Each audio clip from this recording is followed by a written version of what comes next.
Bismillahirrahmanirrahim. Assalamualaikum warahmatullahi wabarakatuh. Alhamdulillah wa syukurillah wa ni'matillah la haula wa la quwata illa billah, amma ba'd. Jumpa kembali di channel Sunyi Sepi. Semoga kita dan kalian selalu dalam lindungan Allah Subhanahu wa taala, diberikan nikmat sehat walafiat, dilancarkan rezekinya, dipanjangkan umurnya, dikabulkan hajatnya, dan dimudahkan dalam segala urusan. Amin amin ya rabbal alamin. Untuk kisah kali ini datang dari salah satu pengirim cerita lewat email kami di channel Ngulik Misteri. Yang saya ceritakan di channel Sunyi Sepi ini menceritakan kisahnya, yaitu seorang dokter yang mengalami kejadian misterius salah satu pasiennya. Pasiennya waktu itu datang yang menjelaskan salah satu pasiennya. Dalam ceritanya dokter itu menceritakan kalau yang dialami pasien ini sewaktu dia datang, yang dialami pasiennya yaitu tentang kehamilannya yang hilang secara misterius. Awal ceritanya, 2 hari sebelum pasien itu datang kembali, dokter itu sempat memeriksa kondisi si pasien. Sebut saja Bu Wati, yaitu pasiennya dokter, dan suaminya sebut saja namanya Mas Wahyu. Saat itu pasien, yaitu Bu Wati bersama Mas Wahyu, datang ke kliniknya untuk memeriksakan kandungannya. Sewaktu diperiksa, kandungan pasiennya yaitu Bu Wati yang sudah beberapa kali datang ke dokter tersebut itu dalam keadaan yang baik-baik saja. Dan waktu itu dokter itu menjelaskan kalau keadaan kehamilannya itu dalam keadaan baik-baik saja, dalam keadaan normal. Dari detak jantungnya, dari pergerakan janin yang di dalam kandungannya, yang usianya 6 bulan, hampir ke 7 bulan, itu dalam keadaan baik-baik saja. Tapi selang beberapa hari, 2 hari tepatnya, Bu Wati datang lagi bersama suaminya. Datangnya itu sudah dalam keadaan perutnya yang tidak membesar. Waktu itu dokter itu benar-benar sempat kaget, kemana bayinya? Apakah sudah hamil ataukah hamil karena prematur dari rumah sakit? Nah, waktu itu Bu Wati dalam hati si dokter, karena tidak mau menyinggung ataupun membuat si pasien merasa aneh, Bu dokter itu hanya menyimpan dalam hatinya tanda tanya besar, ada apa dengan kehamilannya. Bu Wati menjelaskan ke Bu dokter, niatnya dia ke situ untuk memeriksakan kandungannya. Tapi Bu dokternya waktu itu yang melihat Bu Wati yang perutnya sudah mengempes, itu sempat menanyakan sama Bu Wati. Ya waktu itu Bu dokter itu sempat meminta Bu Wati untuk masuk ke ruangannya untuk diperiksa. Nah, setelah di dalam ruangan, Bu dokter yang dalam hatinya masih bertanya-tanya, kok perutnya kempes, itu kemana bayinya, kemana janinnya? Bu dokter memeriksakan seperti biasanya sebagai dokter kandungan, diperiksa satu persatu. Nah, saat memeriksa itu dia mulai bertanya, Bu, ini kondisinya ibu baik-baik saja, tapi maaf ya Bu Wati, janinnya ibu atau bayinya ibu itu dilahirkan di mana? Bu Wati saat itu juga tidak langsung menjawab, tapi dia sempat meneteskan air mata, ya dikarenakan perutnya yang mengempes. Bu dokter itu pun sempat bingung, sebenarnya ada apa Bu Wati? Bu dokter, saya tidak tahu apa yang membuat saya tidak tahu apa yang terjadi dengan janinku. Maksud saya ke sini ingin memastikan apakah janinku masih ada atau tidak. Soalnya kok perut saya tiba-tiba mengempes Bu dokter.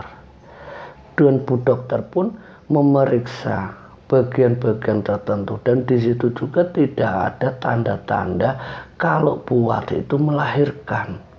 Ini yang membuat Bu dokter itu sangat kebingungan. Bagaimana mungkin kandungan yang baru 2 hari kemarin sempat diperiksa dalam keadaan baik-baik saja. Detak jantung janinnya pun dalam keadaan normal. Tapi kok hari ini tidak ada pergerakan, bahkan terlihat seperti tidak mengandung. Ini benar-benar membuat Bu Dokter itu sangat kebingungan.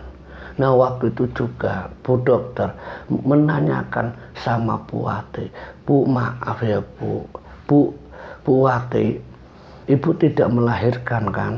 "Iya Bu, soalnya saya periksa tidak ada tanda-tanda ibu ini melahirkan." "Terus sebenarnya apa yang terjadi Bu?"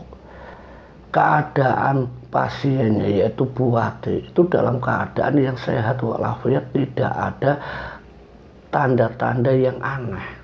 Saat itu juga Bu Dokter meminta sama Bu Wati untuk bangun dari ruangannya untuk kembali ke ruangan depan menemui suaminya yang sedang menunggu.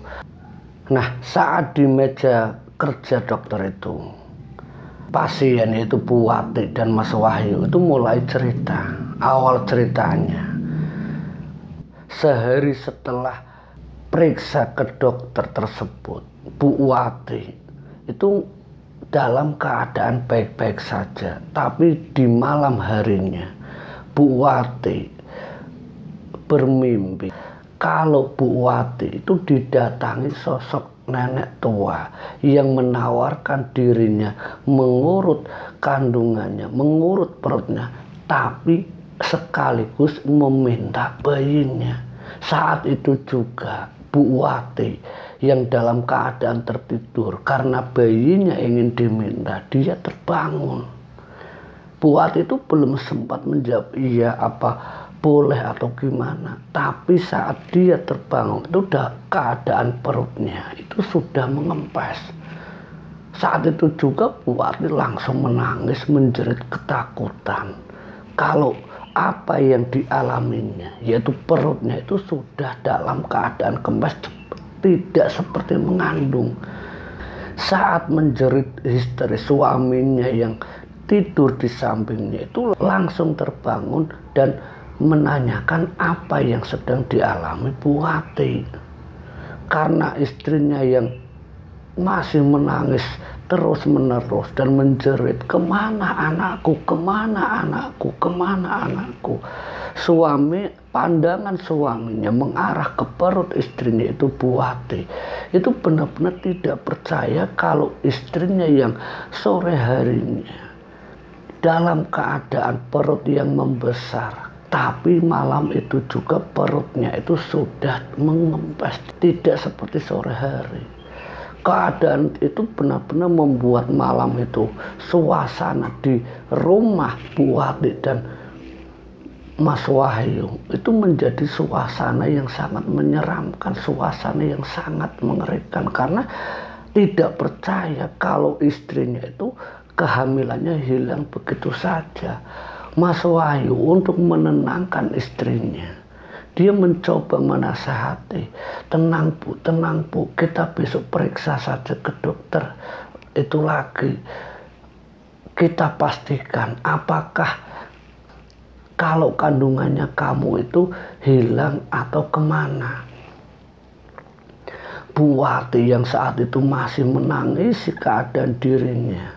Di saat Bu Wati yang dalam keadaan sedih, tetangganya itu menceritakan kalau apa yang dialami olehnya itu juga pernah dialami oleh saudaranya. Nah, ini yang membuat Mas Wahyu pun sempat menanyakan ke tetangga tersebut, sebut saja namanya Bu Dia. Mas Wahyu menanyakan ke Bu Dia, "Apa benar yang diceritakan Ibu?" "Benar Mas Wahyu, saudaraku itu mengalami kejadian yang seperti yang dialami Bu Wati, tapi sudah 2 tahun yang lalu. Dan saat itu saudaraku itu mengalami hal yang seperti dialami istrimu yaitu Bu Wati. Malam harinya dia didatangi sosok nenek tua yang mengurut dan meminta bayinya.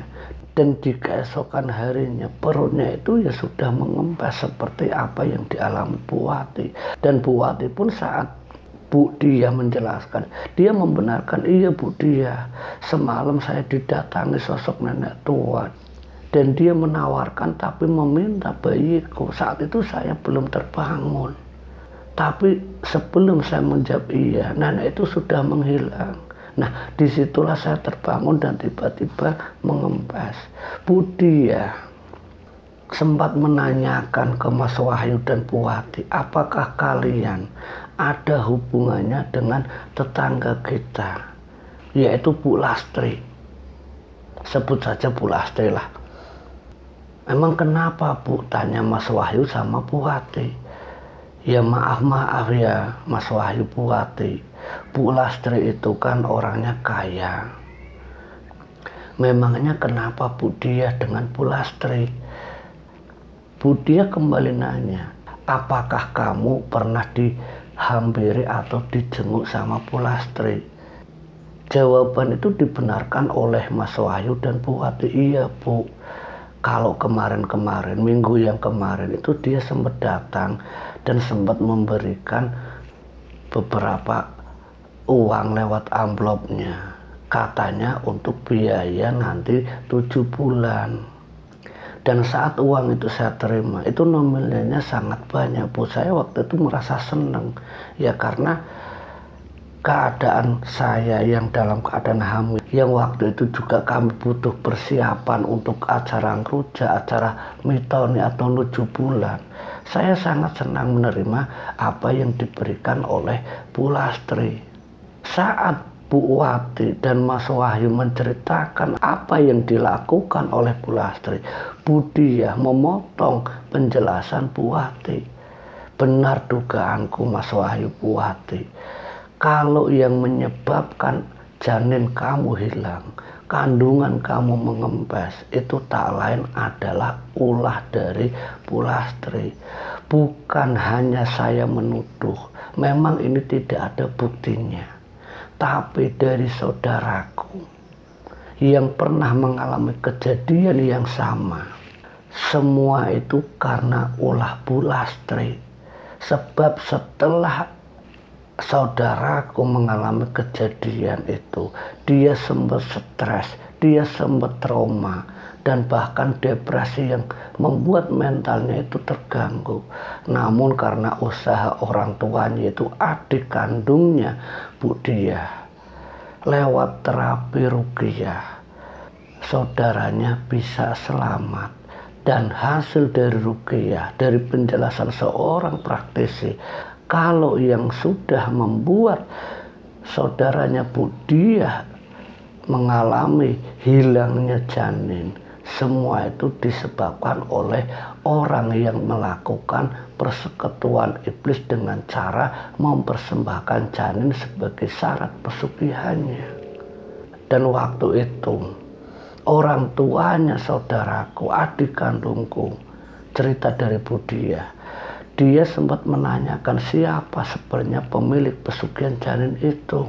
Praktisi itu dengan jelas menjelaskan dan menjawab pertanyaan adik kandungnya Bu Dia, kalau dia adalah tetangganya sendiri. Tetangganya sendiri dengan ciri-ciri ya seperti Bu Lastri. Semenjak kejadian itu, kami sekeluarga, yaitu Bu Dia, tidak lagi akur dengan Bu Lastri. Karena apa yang membuat saudaranya Bu Dia hilang janinnya itu karena Bu Lastri. Karena yang dilihat Bu Dia, Bu Lastri orang yang kaya raya, orang yang serba ada, rumahnya mewah, mobilnya banyak, usahanya di mana-mana. Tapi melihat dulu bagaimana Bu Lastri itu benar-benar tidak masuk akal. Karena melihat bagaimana latar belakangnya Bu Lastri dan suaminya. Tapi semenjak anak kandungnya Bu Lastri yang selalu gagal, yang sampai saat ini pun belum dikaruniai anak, itu semakin menjelaskan kalau yang membuat kaya Bu Lastri itu adalah pesugihan dari janin yang ditumbal-tumbalkan oleh Bu Lastri. Bu Wati dan Mas Wahyu yang mendengarkan cerita dari Bu Diah benar-benar tidak percaya. Tapi ketidakpercayaannya Mas Wahyu, apa yang sudah dia terima, yaitu amplop yang berisi uang yang digunakan untuk kebutuhan sehari-hari Bu Wati dan Mas Wahyu, ini yang memungkinkan kalau yang dialami oleh Bu Wati semuanya berasal dari uang dari Bu Lastri. Ketidakpercayaannya Mas Wahyu dan Bu Wati karena hilangnya kandungannya itu ulah dari Bu Lastri. Mas Wahyu dan Bu Wati sebelum dia ke dokter, dia sempat ke salah satu sesepuh di tetangganya, seorang ustadz, seorang kiai. Dia menanyakan apakah kandungannya yang hilang begitu saja, yang hilang secara tidak masuk akal, apakah ada kaitannya dengan ceritanya Bu Diah. Dan jawaban yang didapatkan dari salah satu sesepuh kampungnya Bu Wati dan Mas Wahyu, kalau benar apa yang dialami oleh Bu Wati, semuanya itu dikarenakan diambil oleh sosok gaib yang membuat janinnya itu hilang begitu saja. Mas Wahyu benar-benar tidak percaya apa yang dialami oleh istrinya. Dan setelah dari praktisi itu, Bu Wati itu langsung datang ke klinik, yaitu dokter yang menceritakan kisah dari Bu Wati dan Mas Wahyu. Pak Bu dokter itu pun tidak percaya apa yang baru saja dialami dan diceritakan oleh keduanya, yaitu Bu Wati dan Mas Wahyu. Tapi antara percaya dan tidak, kejadian yang dialami Bu Wati dan Mas Wahyu, mengingat cerita dari Bu Diah, tetangganya Mas Wahyu dan Bu Wati, Bu dokter itu kembali memeriksa Bu Wati untuk ke ruangan USG. Apakah benar-benar sudah tidak ada atau masih ada janin di dalam perutnya Bu Wati? Bu Wati diajak lagi sama Bu dokter ke ruang USG. Dan dari hasil USG pun Bu dokter itu menjelaskan kalau memang sudah tidak ada janin ataupun tanda-tanda kalau Bu Wati itu hamil kembali. Setelah dari ruang USG, Bu Wati dan Mas Wahyu akhirnya izin pamitan sama dokter kalau apa yang diusahakan oleh Mas Wahyu dan Bu Wati ke kliniknya, semuanya memang sudah tidak ada yang diharapkan. Kandungannya itu memang benar-benar sudah tidak ada lagi. Ini satu pengalaman dokter kandungan yang pernah menangani salah satu pasien, yaitu Bu Wati dan Mas Wahyu, walaupun semuanya itu adalah nama samaran. Semoga dari kisah yang dialami dokter ini menambah wawasan kita tentang apa yang pernah dialami oleh salah satu pasien dari narasumber, yaitu Bu dokter. Akhir kata, wallahu muwaffiq ila aqwamit thoriq. Wassalamualaikum warahmatullahi wabarakatuh.